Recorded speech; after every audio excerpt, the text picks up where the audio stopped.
Doctor Rajkumar ಬಗ್ಗೆ ನಟ Chetan post ವಿಚಾರಕ್ಕೆ ಸಂಬಂಧಪಟ್ಟ ಹಾಗೆ ಚಲನಚಿತ್ರ ಮಂಡಳಿಯ ಎದುರು ಕರವೇ ಪ್ರತಿಭಟನೆಯನ್ನು ಮಾಡುತ್ತಿದೆ. ಪ್ರವೀಣ್ ಶೆಟ್ಟಿ ಕರವೇ ಬಣದಿಂದ ಆಕ್ರೋಶವೂ ಕೂಡ ವ್ಯಕ್ತವಾಗಿದೆ. ನಟ ಚೇತನ್ ವಿರುದ್ಧ ಕ್ರಮಕ್ಕೆ ಆಗ್ರಹಿಸಿ ಪ್ರೊಟೆಸ್ಟ್ ಮಾಡಲಾಗ್ತಾ ಇದೆ. ಕನ್ನಡ ವಿರೋಧಿಯನ್ನ ಗಡಿಪಾರು ಮಾಡಿ ಎಂಬ ಕೂಗು ಕೂಡ ವ್ಯಕ್ತವಾಗಿದೆ. ಅಣ್ಣಾವರ ಸಮಾಧಿಗೆ 2.5 ಎಕರೆ ಜಾಗದ ಬಗ್ಗೆ ಚೇತನ್ ಪ್ರಶ್ನೆ ಮಾಡಿದ್ರಲ್ಲ, ಆ ಪ್ರಶ್ನೆಗೆ ಸಂಬಂಧಪಟ್ಟ ಹಾಗೆ ಕನ್ನಡದ ಪರವಾಗಿ ಹಲವು ಸಾಹಿತಿಗಳು, ಕವಿಗಳ, ಲೇಖಕರ ಕೊಡುಗೆ ಇದೆ.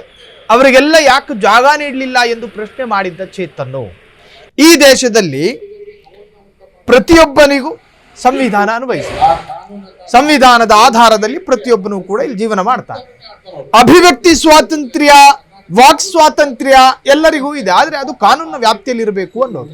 ನೀವು ಗಮನಿಸ್ತಾ ಇದ್ದೀರಿ ಸ್ಕ್ರೀನ್ ನಲ್ಲಿ ಆಕ್ರೋಶಗಳು ವಿಸ್ಫೋಟಗೊಂಡಿದೆ. ಈ ಕೂಡಲೇ ಆ ಕಾನೂನನ್ನ ಜಾರಿ ತಂದು ನೆಗೆಟಿವ್ಗೆ ಅವ್ರನ್ನ ಕಳಿಸಿ ಟ್ರಂಪ್ತರನ್ನೇ ಆಡ್ತಾರೆ. ಅವರು ಟ್ರಂಪ್ ಅಂತ ತಿಳ್ಕೊಂಡಿದ್ದಾರೆ. ನಮ್ಮ ಕರ್ನಾಟಕದಲ್ಲಿ ಅವರು ಟ್ರಂಪ್ ಅಂತ ತಿಳ್ಕೊಂಡಿದ್ದಾರೆ. ಮಾತಾಡ್ತಾ ಇರೋದ್ರಿಂದ ಅವ್ರನ್ನ ಅಮೆರಿಕಕ್ಕೆ ಕಳಿಸಿದ್ರು ಒಳ್ಳೇದನ್ಸುತ್ತೆ. ಆಮೇಲೆ ಯಾವುದೋ ಕನ್ನಡಿಗರಿಗೆ ಅವಮಾನ ಮಾಡ್ತಾ ಇರೋದ್ರಿಂದ ನಟ ಚೇತನ್ ಸಾಮಾಜಿಕ ಹೋರಾಟಗಾರ, ಪ್ರಗತಿಪರ ಚಿಂತಕ ಒಂದು ಹೇಳಿಕೆಯನ್ನು ಕೊಟ್ಟರು. ಡಾಕ್ಟರ್ ರಾಜ್ಕುಮಾರ್ ಅವರು ಬದುಕಿದ್ದ ಸಂದರ್ಭದಲ್ಲಿ ಒಂದು ವೇಳೆ ಇಷ್ಟು ಜಾಗ ಕೊಡ್ತಾ ಇದ್ದಿದ್ರೆ ಸ್ವತಃ ರಾಜ್ಕುಮಾರ್ ಅವರೇ ಇದನ್ನ ನಿರಾಕರಣೆ ಮಾಡ್ತಾ ಇದ್ರು. ಅವರು ಈ ಮಾತನ್ನ ಸ್ಪಷ್ಟಪಡಿಸಿ ಅದಾದ ನಂತರ ಅವರ ವರ್ಷನನ್ನು ಹೇಳ್ತಾರೆ. ಇದು ಅವಶ್ಯಕತೆ ಇತ್ತಾ? ಸರ್ಕಾರದ ಎದುರು ಇದು ಅನಿವಾರ್ಯವಾದ ನಿರ್ಧಾರ ಅಥವಾ ಅನಿವಾರ್ಯ ಆಗಿತ್ತ ಈ ನಿರ್ಧಾರ ಅನ್ನೋ ತರ ಪ್ರಶ್ನೆ ಮಾಡಿದ್ರು.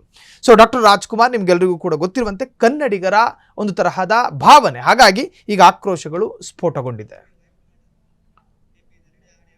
ಕ್ಷಣ ಕ್ಷಣದ ಸುದ್ದಿಗಳಿಗಾಗಿ ಫ್ರೀಡಂ ಟಿವಿ ಸಬ್ಸ್ಕ್ರೈಬ್ ಮಾಡಿ, ಲೈಕ್ ಮಾಡಿ ಹಾಗೂ ಫಾಲೋ ಮಾಡಿ. ಹೊಸ ಸುದ್ದಿಗಳ ನೋಟಿಫಿಕೇಶನ್ಗಾಗಿ ಬೆಲ್ ಐಕಾನ್ ಮೇಲೆ ಕ್ಲಿಕ್ ಮಾಡಿ.